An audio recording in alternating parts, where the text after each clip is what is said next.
चौधरी को बर्खास्त करो, बर्खास्त करो, बर्खास्त करो, पहले से आरोपित आदमी को बर्खास्त करो, बर्खास्त करो, बर्खास्त करो। अमिताभ चौधरी का मनमाना नहीं चलेगी, नहीं चलेगी, नहीं चलेगी। अमिताभ चौधरी भ्रष्ट अधिकारी है, भ्रष्ट अधिकारी है, भ्रष्ट अधिकारी है। 24 न्यूज, मैं अखिलेश, रांची, झारखंड से।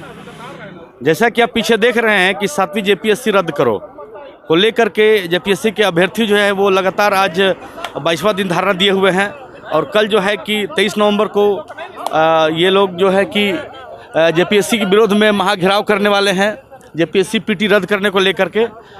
तो अभी इन्होंने कुछ लोगों को विशेष रूप से टारगेट किया है, जो कि जेपीएससी में इन लोगों को लग रहा है कि बहुत ज़्यादा धांधली भी है, कट ऑफ में धांधली हुआ है। जो जेपीएससी के जो अध्यक्ष हैं अमिताभ चौधरी जी, उन पर बहुत सारे इल्ज़ाम लगाए जा रहे हैं और मुख्यमंत्री पर भी बहुत सारी बातें बोली जा रही है। आइए इन्हीं से जानते हैं क्या है मामला। अभी 7वीं जेपीएससी रद्द करो को लेकर के धरना पर बैठे हुए अभ्यर्थी हैं, इनसे हम बात करते हैं। क्या बोलना चाहेंगे इसके बारे में आप? आज हम लोग लगातार 22वें दिन आंदोलन कर रहे हैं और कल हमारा महाजुटान है, जिसमें बहुत सारे पद्मश्री अवार्डेड समाज सेवी के साथ साथ पूर्व विधायक, वर्तमान विधायक, युवा नेता से लेकर तमाम जो है कि गणमान्य लोग शामिल हो रहे हैं। और मैं आपके माध्यम से झारखंड के 24 जिला के जहाँ भी हैं, जहाँ भी सुन रहे हैं, सभी छात्रों को मैं हाथ जोड़ के आग्रह कर रहा हूँ, निवेदन कर रहा हूँ, विनती कर रहा हूँ कि कल घर से निकलिए और समय के 11 बजे बापू वाटिका के समक्ष चट्टानी एकता का परिचय दीजिए, क्योंकि ये छात्रों के अधिकार का हनन हो रहा है, ये आपके अधिकार का हनन हो रहा है, ये आपकी लड़ाई है। आपका आना ही आपका लड़ाई का सफल का पहला कदम है, क्योंकि हमारे पास ऐसा सबूत है। और मैं बता देना चाह रहा हूँ, सिर्फ आप चट्टानी एकता का परिचय दीजिए। इस जेपीएससी को वर्तमान में जो जेपीएससी का जो भ्रष्ट अधिकारी है अमिताभ चौधरी, और झारखंड के माननीय मुख्यमंत्री जो मौन धारण किए हुए हेमंत सोरेन जी, ये दोनों सगा भाई जो साथ साथ क्रिकेट मैच देख रहे हैं, मस्ती कर रहे हैं, मजाक कर रहे हैं, छात्रों के अधिकार का हनन करके, ये दोनों साथ मिलकर भी नहीं बचा सकते हैं इस जेपीएससी को। इन लोग को जो है कि अगर जेपीएससी रद्द नहीं होगा तो हमारे पास ऐसा विस्फोटक सबूत है कि अमिताभ चौधरी समेत तमाम आयोग के बाकी पदाधिकारियों को जेल भी जाना पड़ सकता है। इसीलिए छात्र लोग, आप लोग घर से निकलिए, चट्टानी एकता का परिचय दीजिए और जो है कि एक बार अपना हक के लिए, अपना अधिकार के लिए संघर्ष करिए। विनोद बिहारी महतो, निर्मल महतो, वीर बुद्धू भगत से लेकर अनेकों ने यहाँ कुर्बानी दिया है। तो आप भी झारखंड अपने हक अधिकार के लिए, क्योंकि ये जेपीएससी जो है 21 साल में जितना भी जेपीएससी हुआ है, सब में घोटाला हुआ है, सब में गड़बड़ी हुआ है, हर एक में धांधली हुआ है, अपने फिर भी पुत्रों को अंदर किया गया है। और जो पहला जेपीएससी, दूसरा जेपीएससी अभी भी सीबीआई चल रहा है, चौथा में स्केलिंग हो गया, पांचवा में आरक्षण खत्म कर दिया, चौथा में हिंदी इंग्लिश को क्वालिफाइंग को मेरिट में जोड़ दिया, और सातवां में तो पूरा सेंटर को ही लोग अंदर कर दिया। इसीलिए ये आर पार का लड़ाई है। झारखंड के छात्र कमर कस चुके हैं, कफन बांध लिए हैं, घर से निकल पड़े हैं। जेपीएससी रद्द मतलब रद्द रद्द रद्द रद्द, इसका कहीं कुछ नहीं। जेपीएससी 3 चरणों में जहाँ परीक्षा होता है वहाँ इतना बड़ी धांधली हो रही है, जेएसएससी 1 चरण कर दिया है। बात आ रही है कि ओएमआर का कार्बन कॉपी भी नहीं देने का, तो इसमें साफ जाहिर होगा कि अगर हम लोग जेपीएससी को नहीं बचा पाएंगे तो जो है कि जेएसएससी का सारे सीट को बेच देगा, सीजीएल को भी बेच देगा ये लोग। इसीलिए जो है कि पढ़ो, लड़ो और हक के लिए जो है कि तब जाके हक मिलेगा इस राज्य में। इसीलिए सब छात्र चट्टानी एकता का परिचय दीजिए और जो है कि कल बापू वाटिका 11 बजे ज़्यादा से ज़्यादा संख्या में पहुँचिए। जेपीएससी के जो अध्यक्ष है चेयरमैन अमिताभ चौधरी जी और मुख्यमंत्री जी का आपने इनके बारे में सुना कि क्या क्या उनके बारे में बोल रहे हैं, और आप लोग कहना है कि बहुत ज़्यादा इसमें घोटाला हुआ, बहुत ज़्यादा धांधली हुआ है, और मार्कशीट भी नहीं देने को कह रहे हैं। तो ये सब तो धांधली हो रहा है और ये सब जान भी रहे हैं, इसके बारे में क्या कहना चाहते हैं आप? देखिए, अमिताभ चौधरी के साथ साथ 3 वर्तमान में मेंबर हैं, ये लोग भी होटवार जेल जाने के कगार पे हो गए। साइन ये लोग भी किए हैं, सेक्रेटरी भी जाएंगे, एग्जामिनेशन कंट्रोलर वगैरह भी जाएंगे, सब जाएंगे। इसलिए जाएंगे कि देखिए, आप एक गांव देहात में कहावत सुने हो, गुड़ के साथ जो है ना घून, जौ के साथ घून भी पिसा जाता है। उसी तरह ये भ्रष्ट आदमी था अमिताभ चौधरी। उनके बारे में मैं बता देना चाहता हूं कि उनको भी बहुत टॉर्चर किया था। तो ये जहाँ जहाँ गया है टॉर्चर किया है, घोटाला किया है, घोटालाबाज है। और पूरा सीट को ये बेच दिया है।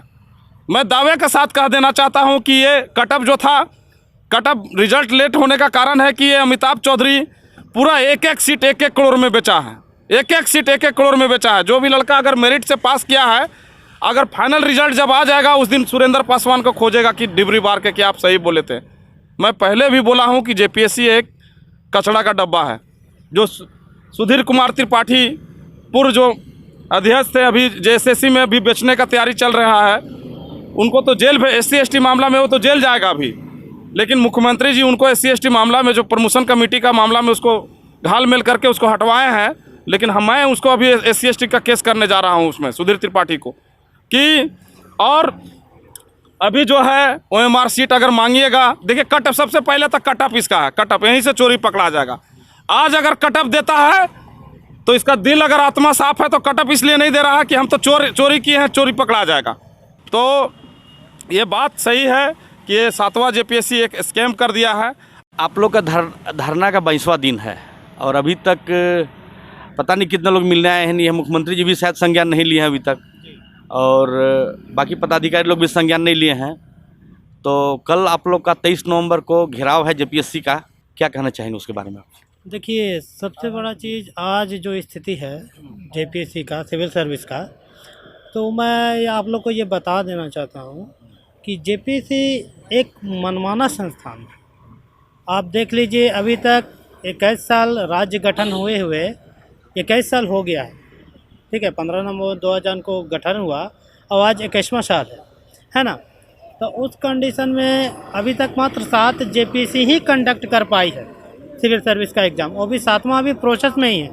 आप देख लीजिए, पहला से लेके 7वां तक ही किसी भी स्टूडेंट से या किसी भी प्रेस वाले से, सरकार से या झारखंड के किसी भी निवासी से ये बात नहीं छुपा हुआ है कि जेपीएससी हर समय करप्शन करता है।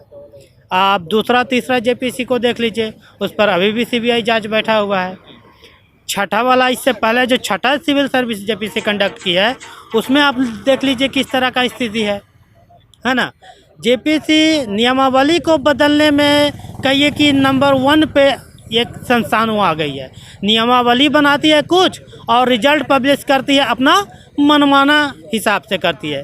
छठा जेपीएससी का हम अभी थोड़ा सा आपको ग्राफ एक दे रहे हैं कि छठा जेपीएससी में नियमावली बनी थी कि 6 पेपर होता है। 6 पेपर में एक पेपर जो था क्वालिफाइंग था, हिंदी इंग्लिश का, ठीक है। उसमें केवल मार्क्स जुटना था 30 नंबर ही, लेकिन उसको पूरा मार्क्स जोड़ के रिजल्ट पब्लिश किया।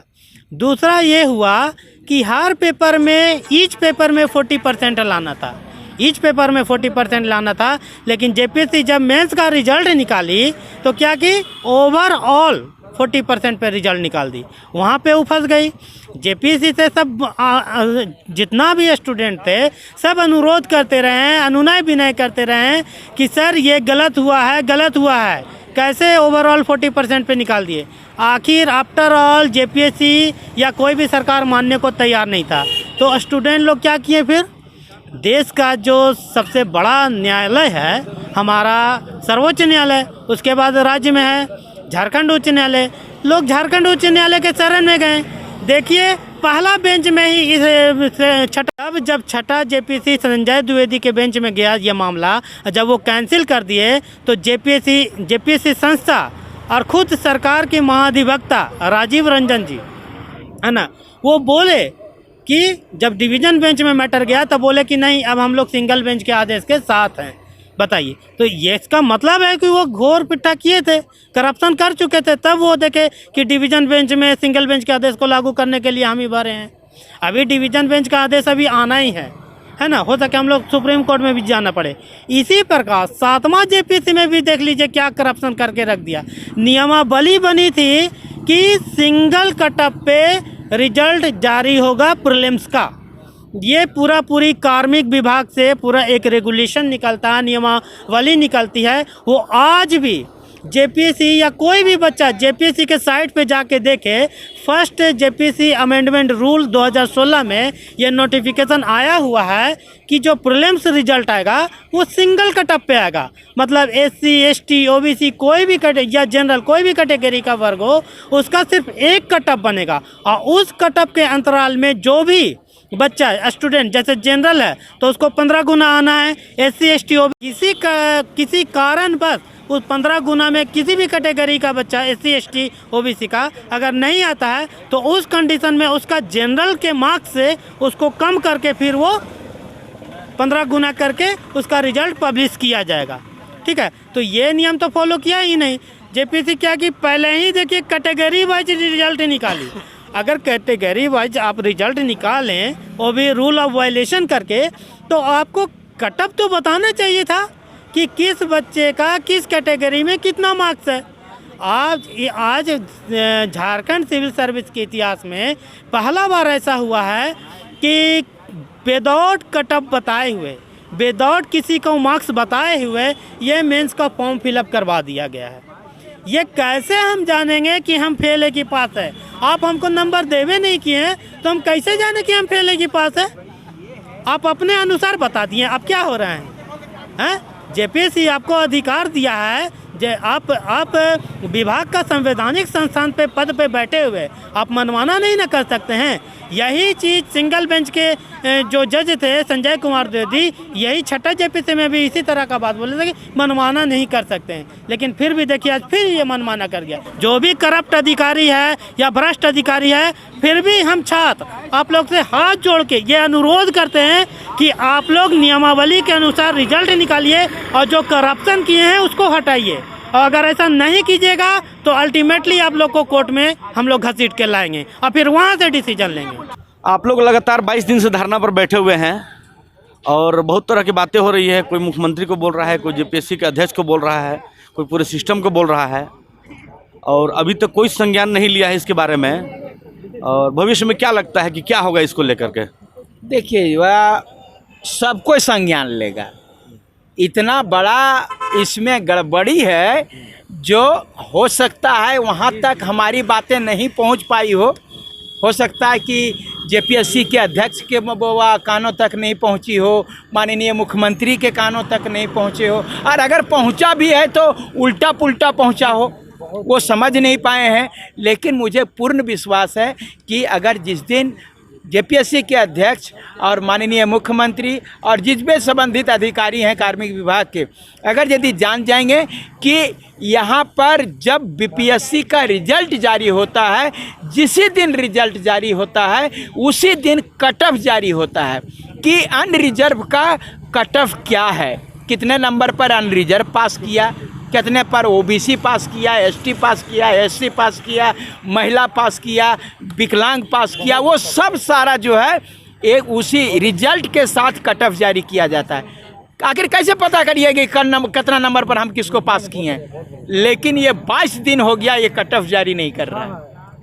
उसका रिजल्ट जारी होता है उसी समय प्रत्येक छात्रों का कितना नंबर आपने लाया है एग्जाम में वो भी जारी कर दिया जाता है।